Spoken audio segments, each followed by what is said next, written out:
Welcome to Rich Conversations. This is going to be another great episode. We have Kwame Asante here, and he's from Ghana. He's from Ghana, Accra, Ghana. And I'm so excited for this. I want to learn more about Accra because if you've been listening before, you know I like just learning about the world. I'm curious about a lot of things. I have this obsession with the Global Cities Index and just like researching statistics on countries. And Ghana keeps coming up. So I'm like very curious to learn more about it, the culture and the people. Something I'm really curious about lately is quantitative data versus qualitative data. And to really get the qualitative data, you have to talk to people and better understand where people are coming from, what things are actually like on the ground. So we have Kwame here to tell me more about Ghana. This is awesome. Why don't you introduce yourself? Hey everyone, I'm excited to be here. I'm honored that you reached out to me to talk about Ghana. My name is Kwame Asante Ofori. Everyone calls me Kwame Asante or Mr. Asante. I'm a radio producer, podcast producer, and yeah, that's basically it. All around creative, I guess. Yeah. Yeah, you're doing a number of different things. So right now Yes. you're in Arlington, Virginia, right? Yes, where I'm currently based. But for all you detractors, I go home at least once a year. So yes, I'm much in tune with what is happening back home every year. Yeah, that's awesome. And so you've only spent the last 8 years in the United States, right? And then you go home Yes. every year. Yes, but I've been here. I officially moved to the US 8 years ago, but at least once a year. There have been years where I've gone twice. I definitely make a trip back home because I mean I have part of my family here, part of my family back home. So, balance it out.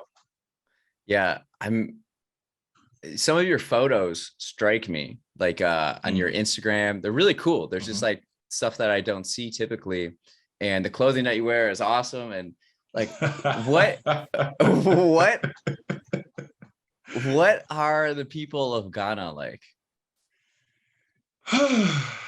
Well, the people of Ghana, they're a mixed bag.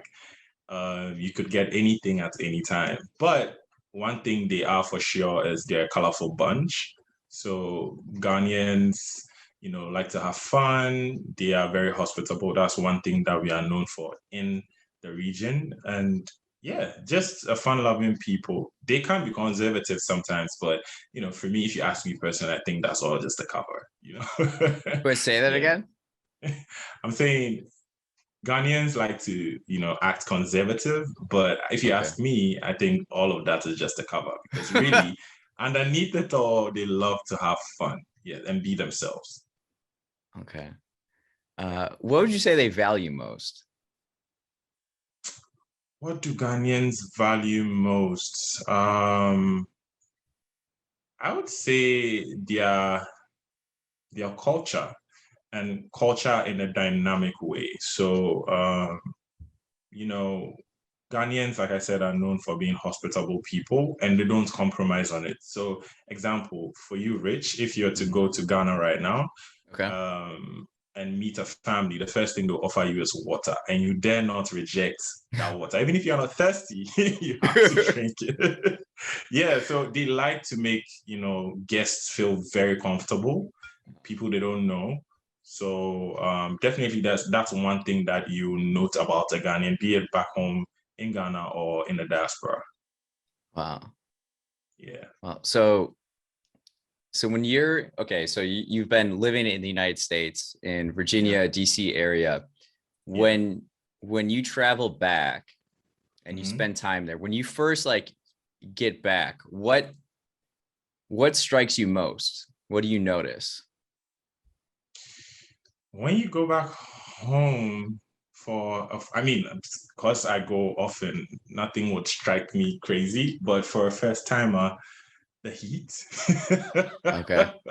Yeah, the heat that would be the first thing you would feel.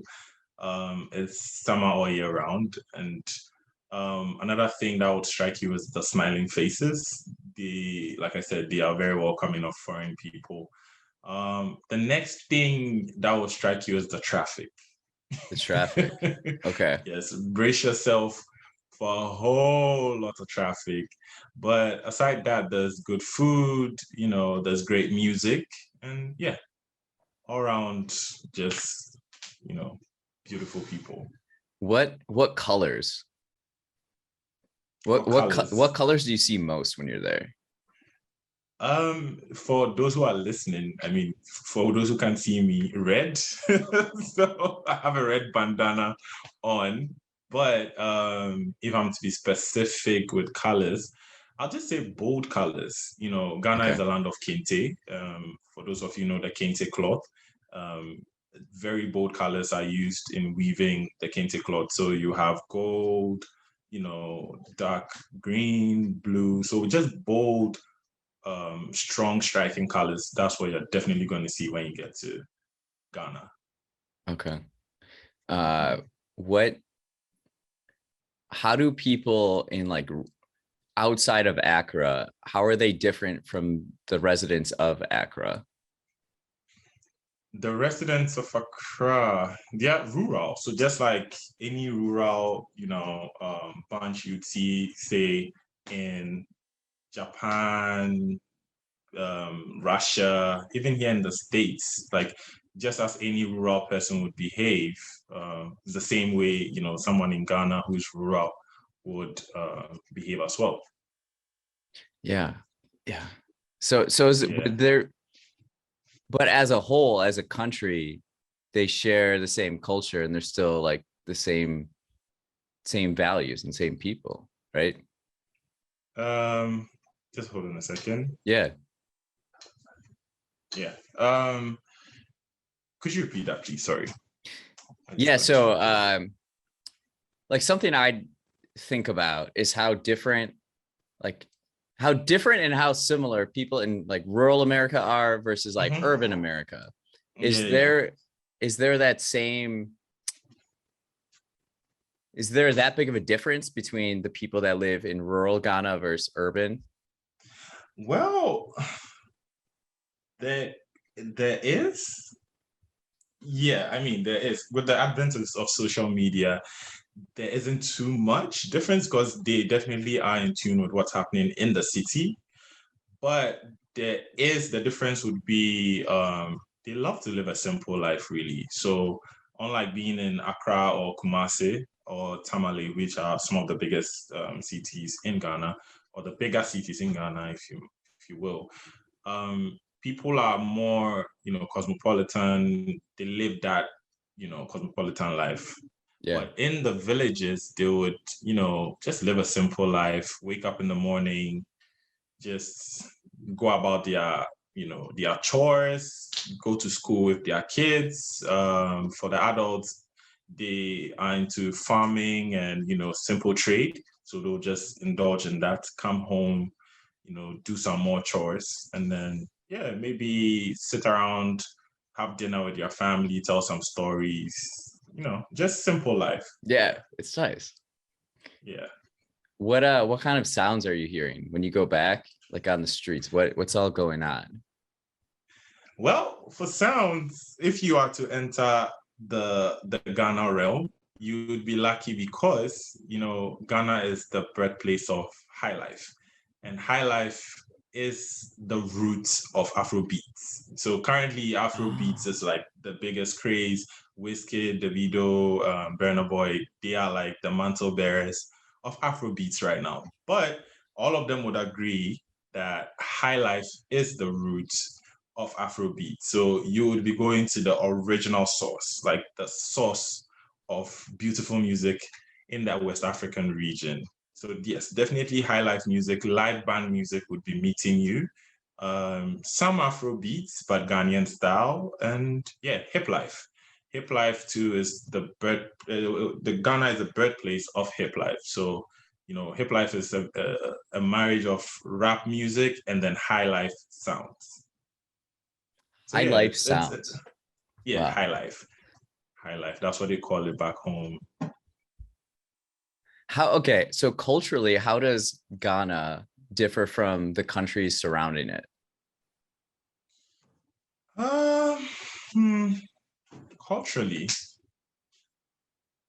Ghanaians, I mean, if I'm to go on the personable cultural end, Ghanaians are a bit more laid back, Okay. take life, much easier. Um, Unlike Nigerians who are much more hot-blooded and are always on the go. Like Nigeria is like New York, and Okay. then Ghana is like Washington D.C. Hopefully you Okay. can make that, yeah, to make it easier for you to break down. Yeah, New York is always on the move. Like there's always something. They never sleep. They are always about their money. But then, I mean, for Accra, it's more laid back. They'll do what they have to do, but Hmm. there's something called Ghana Man time even. Like yes, and one thing, if you go to Ghana and you schedule a meeting for two, just buy yourself some extra time. It's not gonna happen at two. So yeah, that is very culturally ingrained in the Ghanaian. Not because they are being disrespectful and not obeying the time, but they're just a laid back bunch. That's it. So what was it like? What was your experience like when you came to the United States for the first time? Like what expectations did you have? What did you think you would have Mhm. for an experience? And what did it turn out to be? Well, I mean, before I officially moved here to the States, I had visited a couple of times. But then I mean, that was vacation, that was Yeah. just coming to have fun for like 2 weeks and then go back. So really, there was nothing, crazy going on. Yeah. But when I moved here and I had to start life, like living, being a part of that American fabric, it was challenging actually because one a silly example back home because we were colonized by the British, cookies are called biscuits, right? Okay. Yeah. But then in this country a biscuit is something different. It is. Yeah. It's like, yeah, so I would go to the store and then I would go like, oh, I'm trying to get like biscuits, and then they'll look at me funny like, wait, what? Like biscuit? Are you trying to bake a biscuit? I'm like, no, I'm trying to buy biscuits. Like so that was so, those are some of the few cultural differences.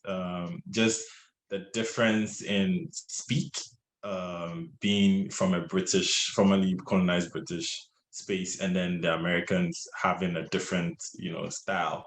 And then just how things work in this country.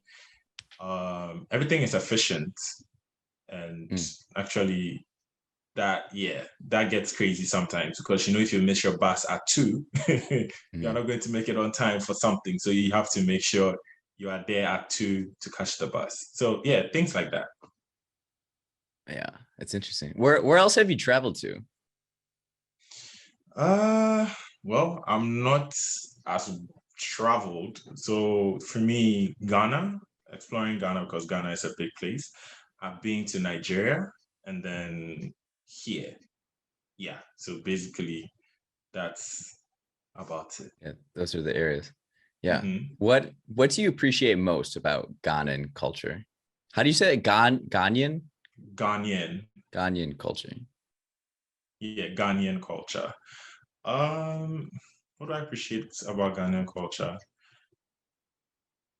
Well, it's rich. I mean, Ghanaian culture is rich and has it's really the bedrock of a lot of things. So in this country, example, I'll see people who are, graduating fresh from college, Black Americans who would have like a shawl over their neck with the kente.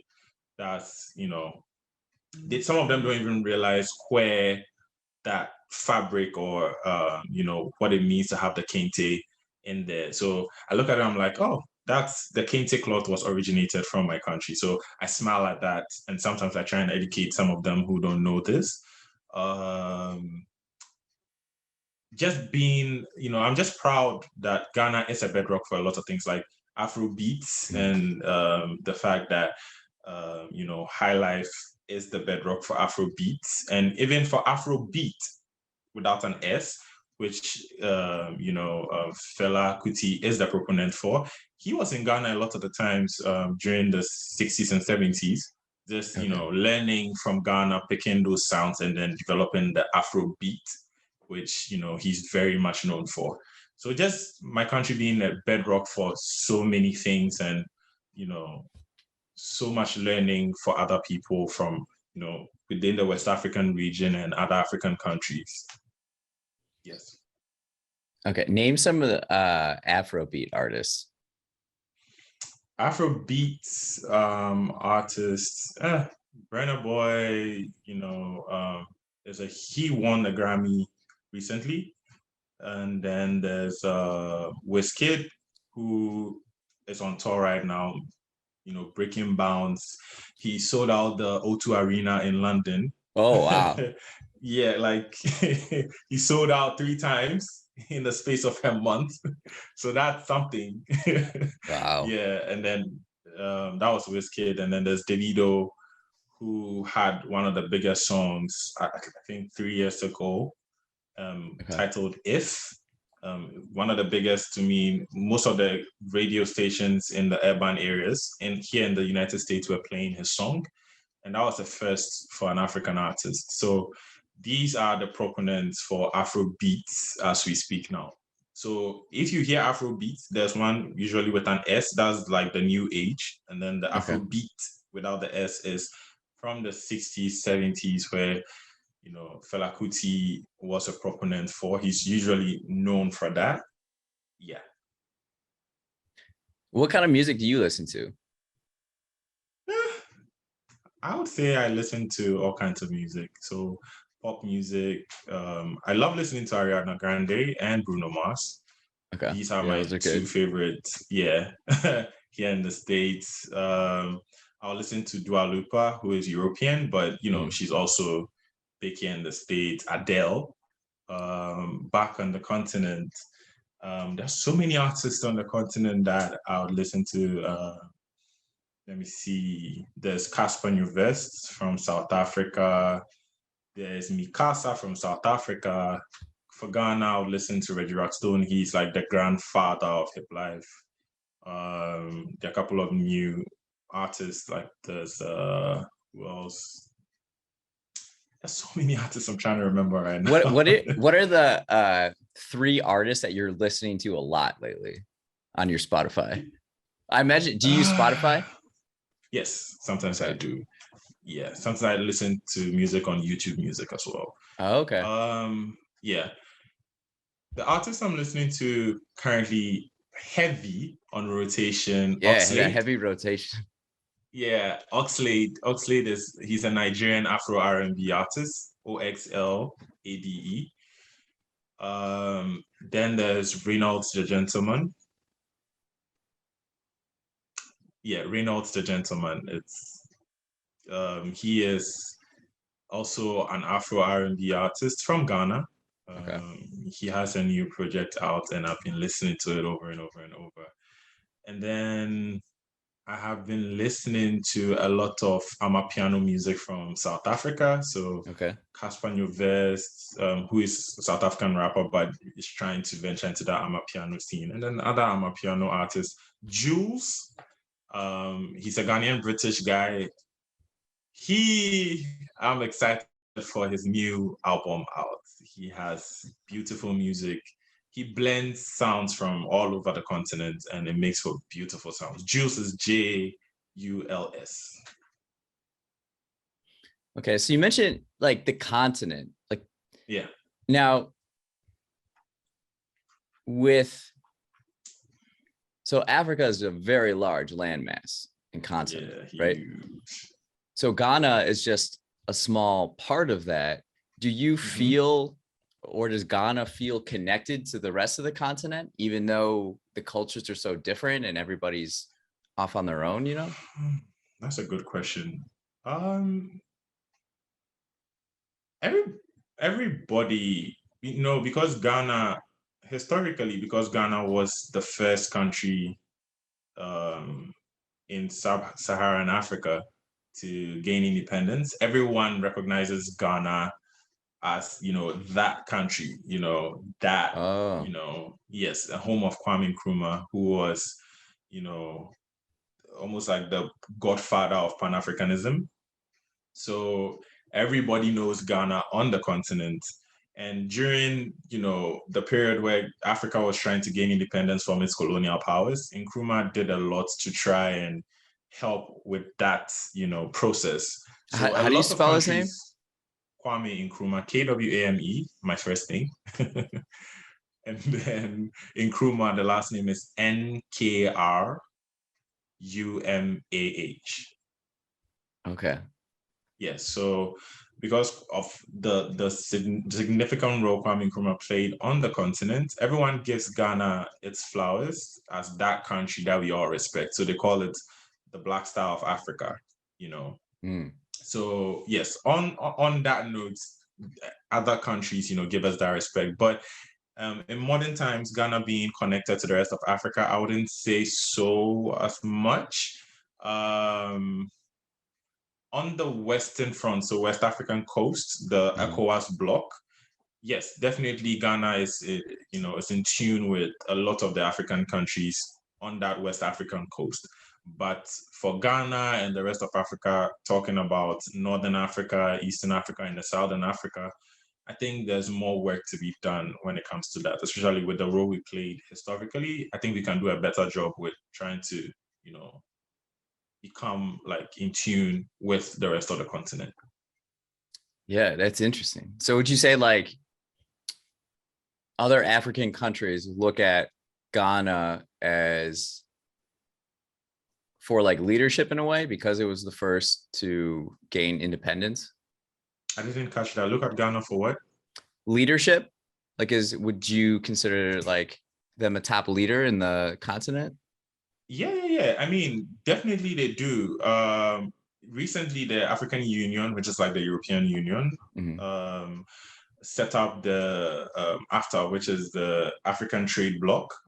And I think they have over 40 something signatories out of the 54 countries.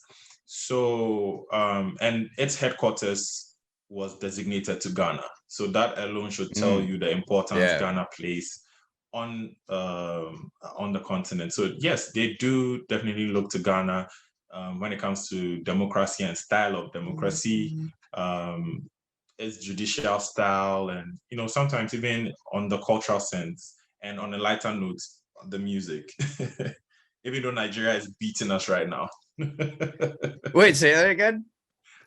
And sometimes on the music, even though Nigeria is beating us right now, yes, definitely on the music side too, sometimes they do look up to us.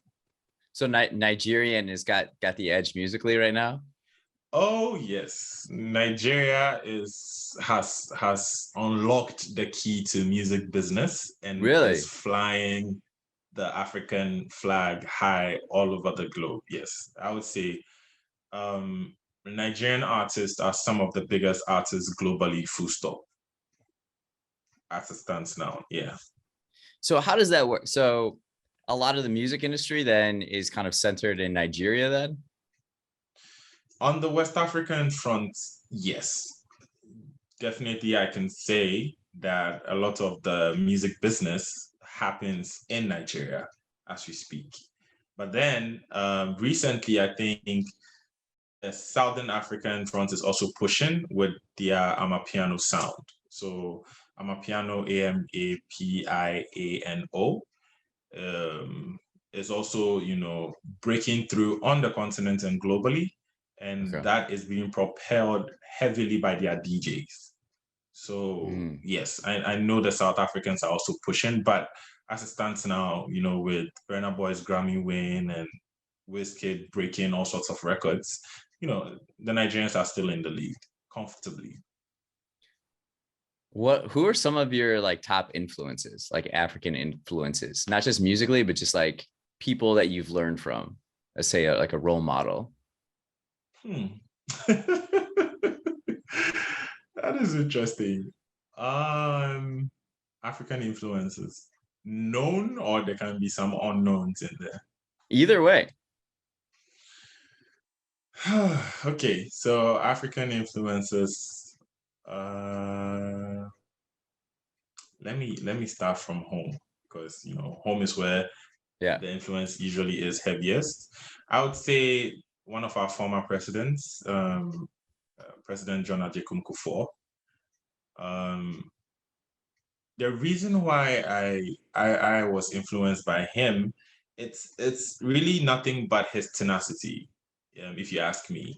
Because at the time he became president, he inherited a country which is Ghana, which was classified as a highly indebted poor country. And by the time he was done serving his 2 terms, that's 8 years, Ghana had now become like a lower to middle income earning country. So Okay. basically, everybody in that country was at least comfortable, you know, Mhm. and that was just beautiful to watch because those were my heaviest formative years, as a young boy who was about 9 or 10 years, and then all the way to when I was say about 18 or so.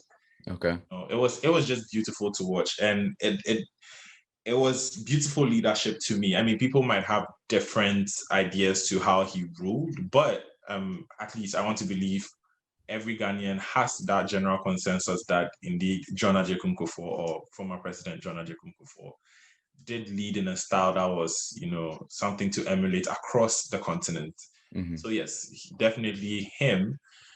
Um, who else? I had a lecturer in the university.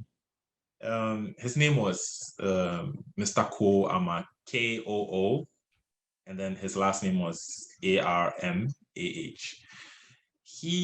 I studied English. I have a Bachelor of Arts Okay. in English. So he was the literature lecturer, and he carried us through the 4 years of our degree. He was he taught me free thinking.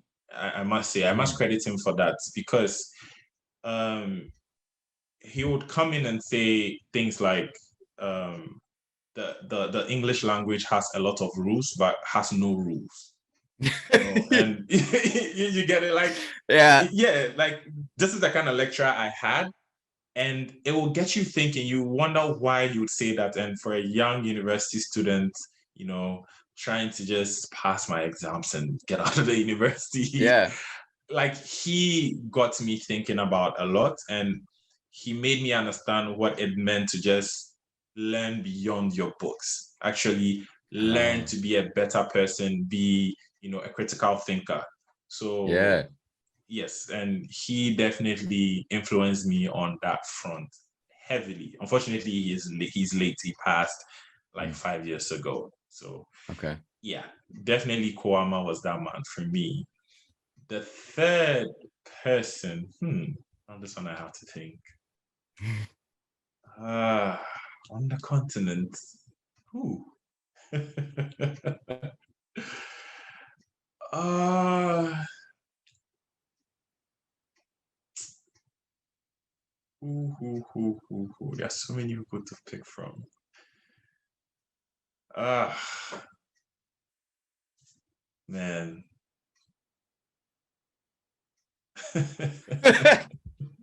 I'm just trying to think and see Putting you on a who. spot. Yeah, this is you making me sweat bullets. Ah, on the continent. Huh. I would say Mikasa. I'll just have to branch back into because music plays a heavy part for me in my life. I would say Mikasa, MI space CASA. Okay. They're a South African group. The reason why I would say they influence me in a way is apart from making great music, South African house music. Um, they really are a blueprint for what it means to come together as a people to produce some of the best in each of us. Because their lead singer is a white South African, and then they have a trumpeter, and then this other person in there who are black South Africans. And when you see the synergy they have as a group, it's just beautiful to watch. And they understand the role and the strength each of them have. And then when it comes together, it's just, great music. And for me, I feel like for Africa to move forward, we definitely need to understand each other's strengths and each other's weaknesses and build on that, try and create a space where we all become, great at what we do and help each other where we fall short. But unfortunately, I would say that is not happening as much as it should. We are trying, but there's still a lot of room for improvement. Like when you say that, what do you mean by like come together and that it could be better? Like, so example, there are some African countries that if I'm to fly from Accra to that African country, I have to make a transit stop in Europe. okay. That doesn't make sense. Yeah. You understand? Yes. So people used to complain a lot. Like some of the African countries, like me flying from, say, Accra to Joburg, it's an expensive ticket. Yeah. It's almost equal to me flying from Accra to London. But London is a whole other city on another continent. But then Joburg is on the African continent. I understand Africa is is a huge landmass, but it's 6 hours to Joburg, 6 hours to London. Why is it cheaper for me to fly to London than to Joburg? You see? Yeah, it doesn't. So yes, it doesn't make sense. So if we are to come together as, a continent and understand, hey, we need to be communicating, we need to be in each other's space, teaching each other, understanding each other, we'll make it easier for each other to, bridge that gap on communication and, reaching out to each other and being in each other's spaces to learn from each other, really. A whole continent like Africa doesn't have a metro rail that links the whole continent. We don't have like airlines that link the whole continent. I know Ethiopian Airlines is trying, and Kenyan Airways too is trying, but it could be better. I'm not saying it's so bad that like there's no hope. They are trying. Certain entities are trying, but if we are to get to that stage of comfort, I feel like the whole continent should be in a space of we are doing this as a collective, not individuals just picking and choosing how they can help with this movement. Yeah, so it's like infrastructure in a way where if you're able to get around more quickly and more efficiently in the country, you're going to be more willing to do business with each other, to share each other's cultures, to learn more about each other's people. And do you have any are there any countries in Africa that you're really curious about and would like to travel to?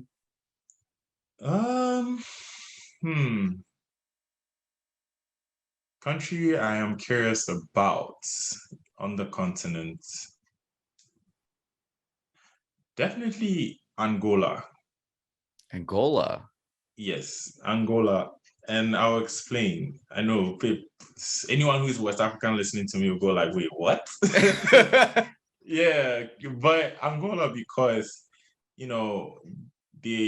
were under the Portuguese flagship when we were all under colonial rule. And they are just one of the few countries on the continent who speak, Portuguese, and they are culturally very different. Almost like Namibia, we hardly hear of them and what their culture entails and, what they are about. I don't even know what, their favorite national dish is. I don't know if there are a million, languages in there. All I know is they speak Portuguese. I don't even know what their local languages sound like. So if I had the opportunity, definitely I would want to get to know more about Angola, beyond us knowing, oh, they are that country in Africa that speaks Portuguese. Interesting. Angola. What country do you feel like that you've never been to in Africa, but you feel like you know a lot about them? Nigeria, of course. Our cousins, Nigeria. Definitely. Because we are different culturally, but we are very similar people. Yeah. Yes, we have different cultures, but very similar people on a level. We both countries have pidgin. So there's Nigerian pidgin and Ghanaian pidgin. Pidgin is like a blend of three languages. So a local dialect, English, and then no, actually, yeah, broken English, English, and then local dialect. Yeah, that's what makes up pidgin. And there's Nigerian pidgin, there's Ghanaian pidgin, but some way somehow we understand each other. That's one of the ways we communicate with each other.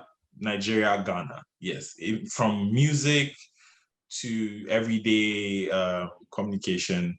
Yes, once a Nigerian who is maybe Igbo or Yoruba is coming to Ghana, or once someone in Ghana is going to Nigeria, they know they can speak to someone who is in the rural area through pidgin English and not be worried the person probably can't speak fluent everyday English. So definitely Nigeria. I've been there once, but even before I went there, I felt like, yeah, like I know them.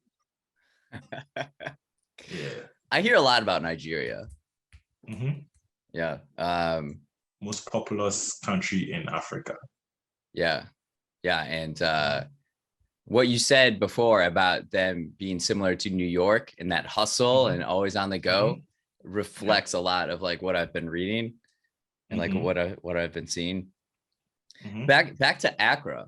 So if you have an open day, what would you be doing there? Back home in Accra? Yeah. Open day to mean like a free day, not necessarily working or anything. Right. If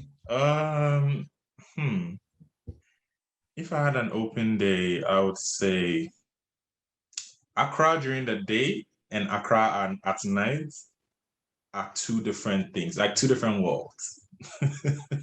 So Accra during the day is more beach life, visiting family and friends, or like going on an expedition to one of our historical sites or nature sites.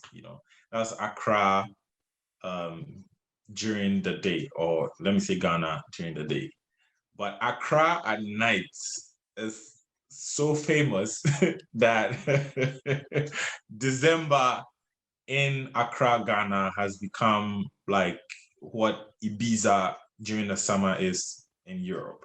So everyone who is anyone is trying to get to Accra, especially people in the diaspora and some Black Americans here in the States and in Europe are trying to get to Accra during December because it's a whole lot of fun. Accra nightlife is it's crazy. Just to just to call it in a nutshell, it's fun. A lot of music, a lot of dancing, a lot of meeting new people, networking. You get to see a lot of big artists come through. British artists like Steph London, the usual Afrobeat artists like Wizkid. Wizkid basically has a house in Accra as we speak. He's a Nigerian artist, but he loves Accra so much he has a home in Accra. For US popular stars, we have Boris Kujo, who is in Ghana almost every Christmas since I think 3 years ago. Yeah. So Accra nightlife is that space for a lot of diasporans and Africans in general. Really? So you said in December, the month of December? Yeah, in December, yes. In December. If you are to get to Ghana in December, definitely you are going to experience that.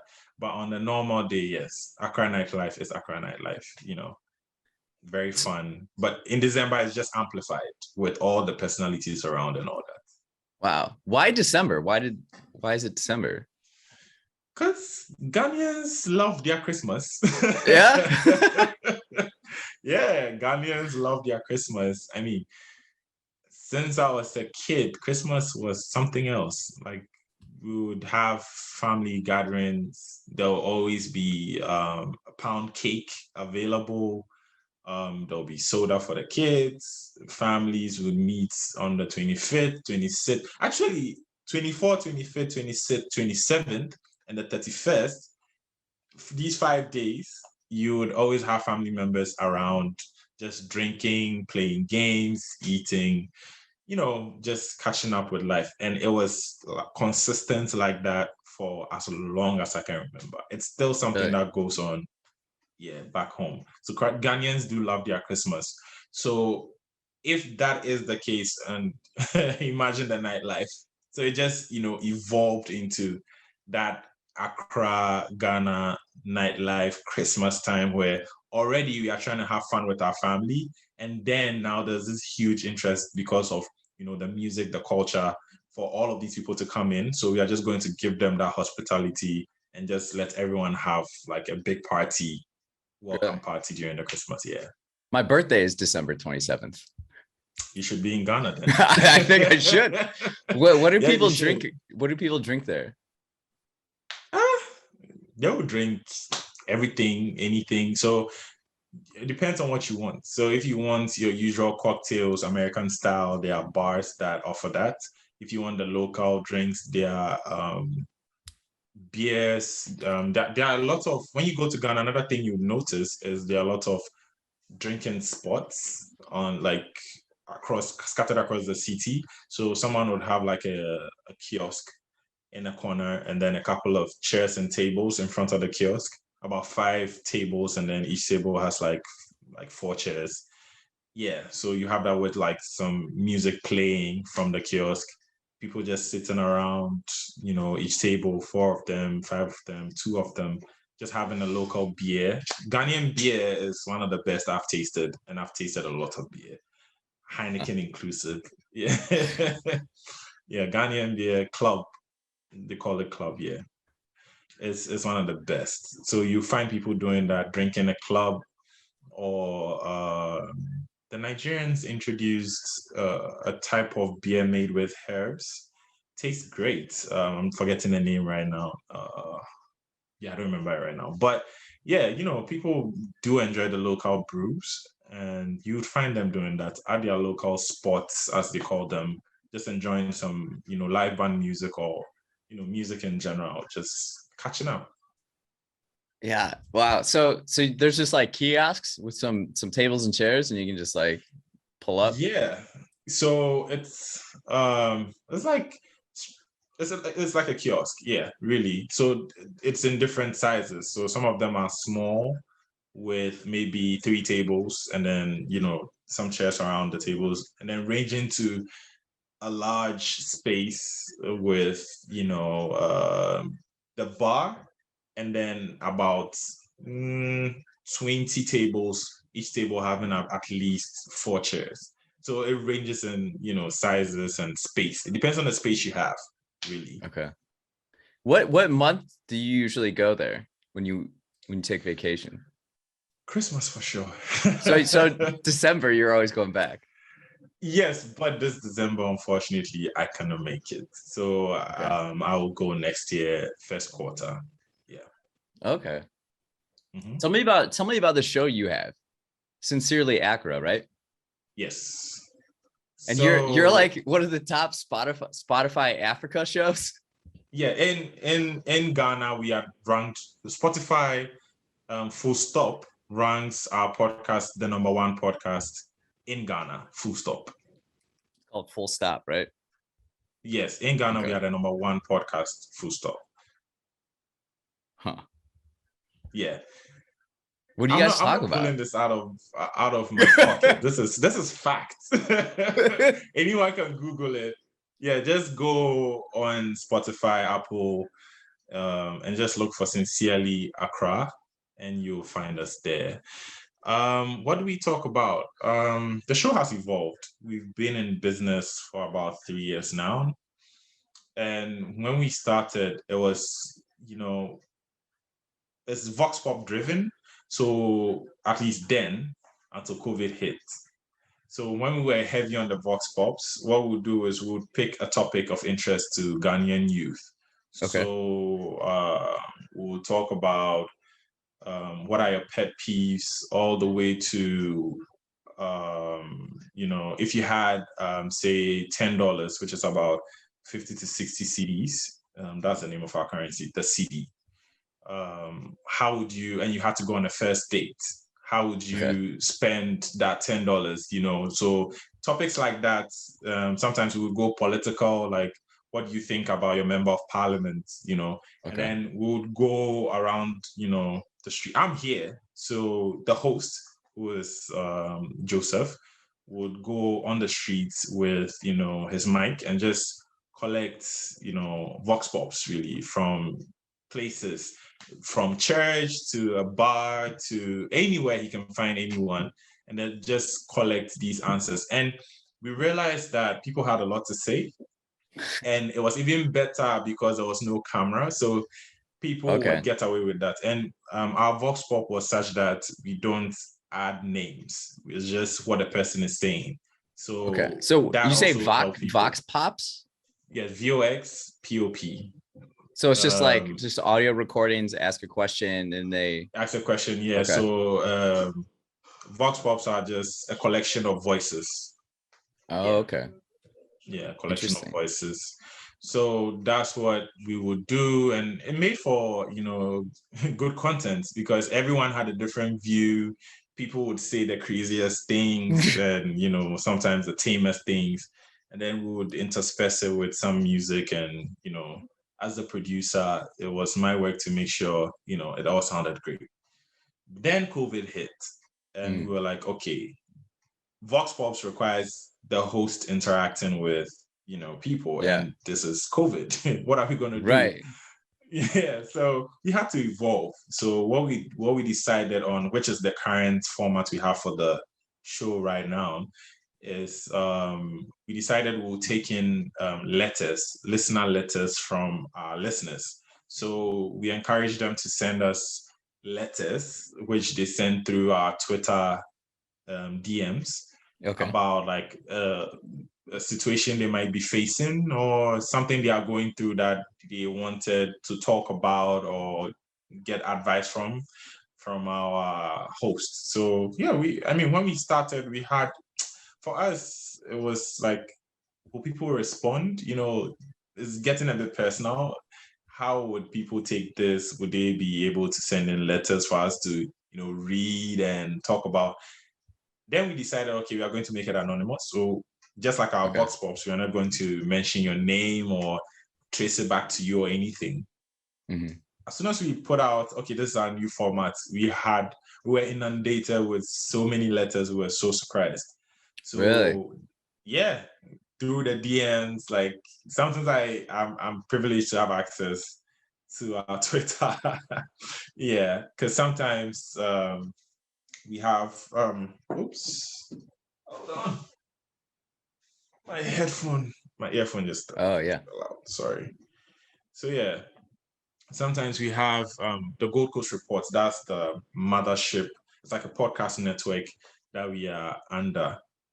We have them controlling our social media sometimes, but then when I have the time and then I access our Sincerely Accra Twitter account, I see some of the letters, and it's interesting to me.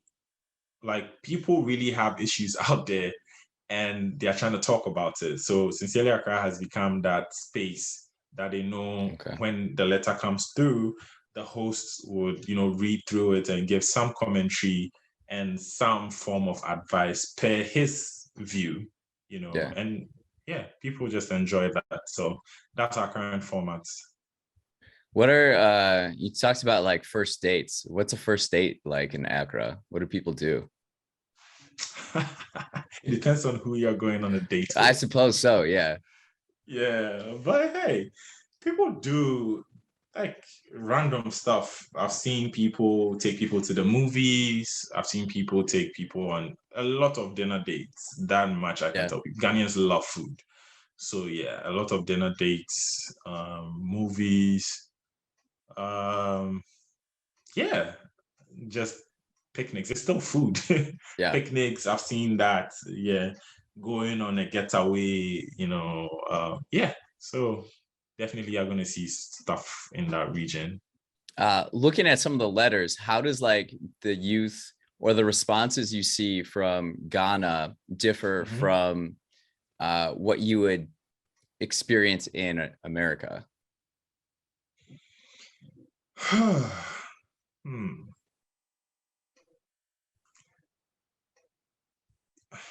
That's a good question, actually. Or do they have mostly similar experiences? Well, there are some similar experiences, especially when it comes to, relationship related, letters. And then the difference would be in the cultural eye with which Mhm. these individuals are looking at their situation. Okay. So example, in the States, I don't think anyone's mom or dad is saying you have to be married by age 30 or age 25. Okay. But in Ghana, culturally, parents, when you begin to hit 25, between 25 and 30, parents begin to nudge you like, oh, won't you introduce us to your boyfriend? Or, Yeah. when are you trying to have kids? Like, Ghanaian parents can't be like that. Okay. So you would get a letter like, where someone might say, I'm 32 and I just found a good job. I'm not trying to get married immediately, but my parents are, trying to nudge me to get married immediately. What do I do? Even if they are saying they're going to pay for the wedding, what do I do? Because I'm not ready mentally for that. So in a letter like that, because we understand cultural nuance, because we are Ghanaian ourselves, the host, tries to look at it from that angle. Okay. Sometimes we do get letters from Ghanaians in the diaspora who, are looking at Ghana with that diaspora lens. I remember we had a letter one time where there was a lady who lives in the UK, and she was like, oh, she finds it easier befriending Ghanaian men when she comes home to Ghana. She finds it easier befriending Ghanaian men when she's on vacation in Ghana or in Accra than the Ghanaian ladies. So for her, she was asking, is that a thing or she's just going about it wrong? Because she would want to get to know some Ghanaian females and, get to befriend them.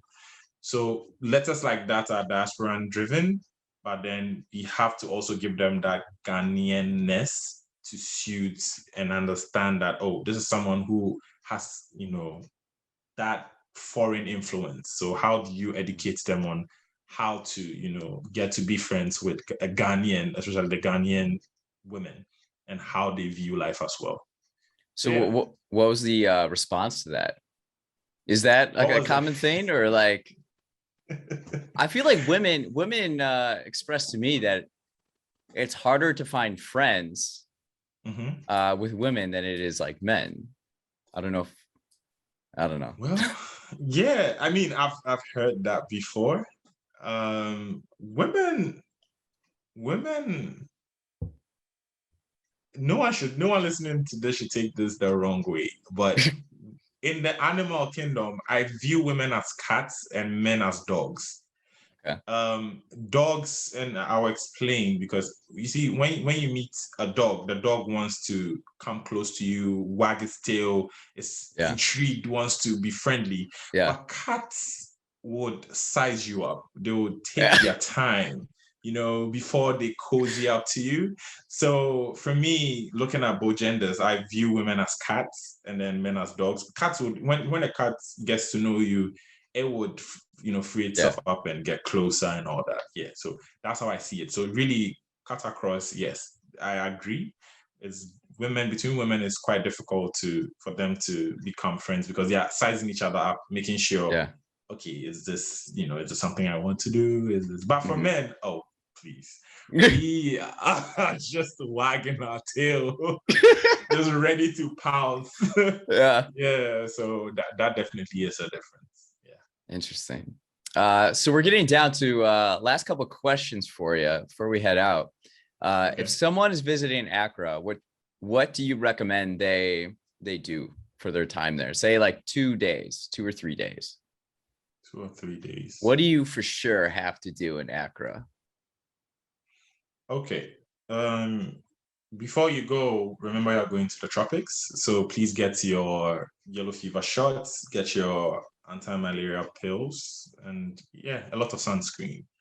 But then when you get there, I'll say for your first day, make sure you clear most of the historical sites and nature sites. So Kakun Park, the castles, the slave castles, visit them. Those are out of Accra.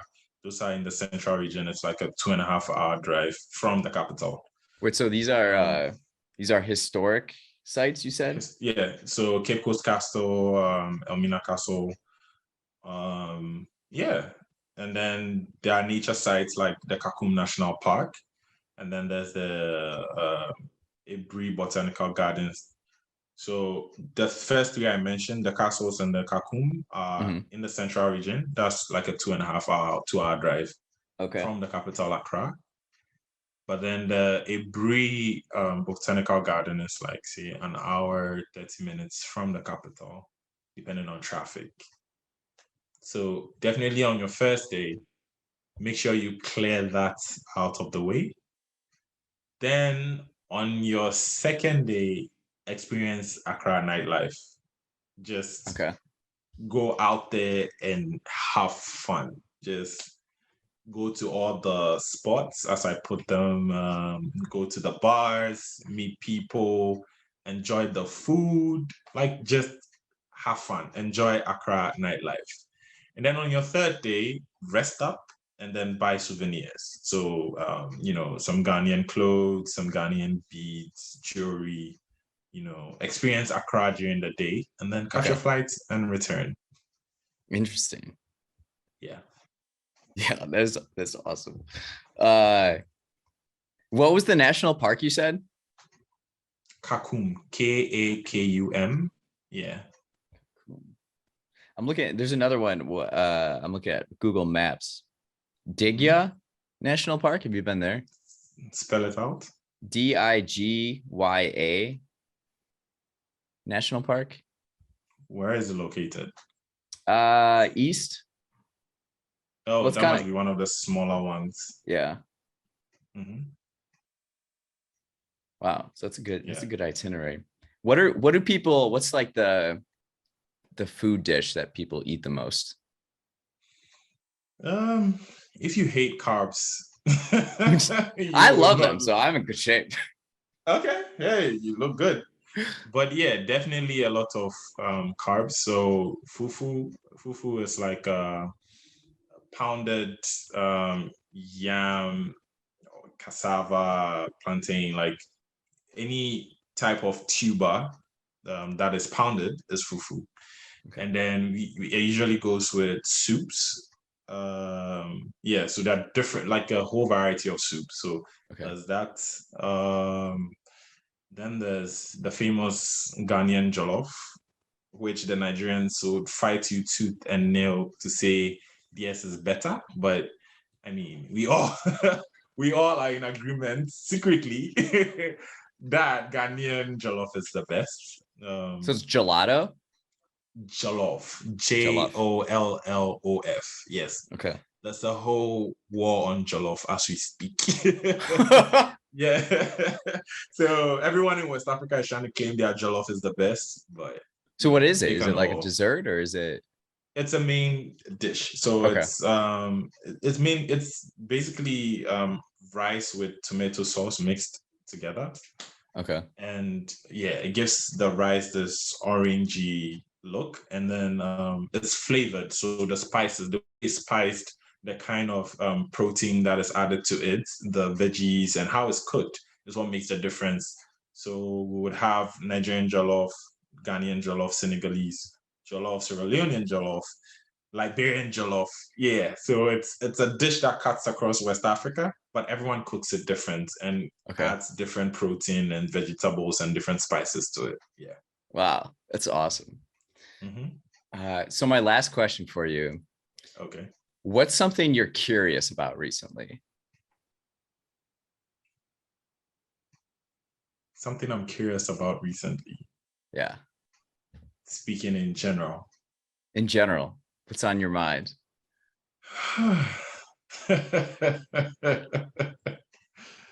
Well, I'm curious about a lot of things.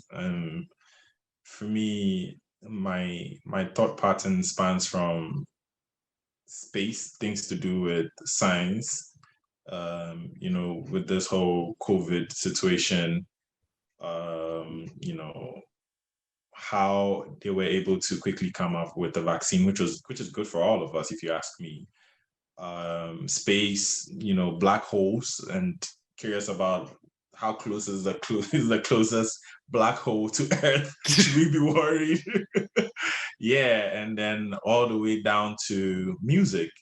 For me, heaviest among this is music, and specifically music to do with my people, because Mhm. what baffles me a bit is how we are like a root for a lot of music in West Africa, but somehow we are not able to properly market it such that we can go toe to toe with the Nigerians, because Mm. almost every single mega star Nigerian artist, when they release music, the first stop is Ghana. So Oh, once you okay. get to Ghana and the Ghanaians fall in love with the music, Yeah. it's a hit. So we are Yeah. like a testing ground for a lot of music, not just from the continent, but especially from the Nigerians. So if we are revered in this, light, then how come we as a people are not able to properly market our music to the world and back to Nigerians in a way that, is reciprocal? It feels like, okay, we get that notoriety for what we do for the music on the West African coast. So yeah, Wow. that's the main thing. But my curiosity spans across not just music. Well, you're a critical thinker, as you've mentioned earlier. I try. Yeah. Well, thanks for coming on today, Kwame. This has been so much fun. I appreciate this. You're always welcome. And it was great talking to you. I'm still shook, as they would say, by you reaching out, because before you reached out, I hadn't heard about your podcast, but after you reached out, I did listen to it, and I did find it very interesting. Right, just keep doing what you're doing, because for an American to actually just wing it and look for people out there to talk about their culture and record it, I feel like one day in the future there might come a time where someone who doesn't know anything might just pick your podcast and learn a lot, about different cultures out there, not just what they read or hear on the internet. Yeah. Yeah, I think that's important. Hear it from the people that live there and have experienced it firsthand. Yes, Yeah. of course, of Yeah. course. Well, thank you so much again. This has been fun. You're welcome. You're welcome. Thank you for having me.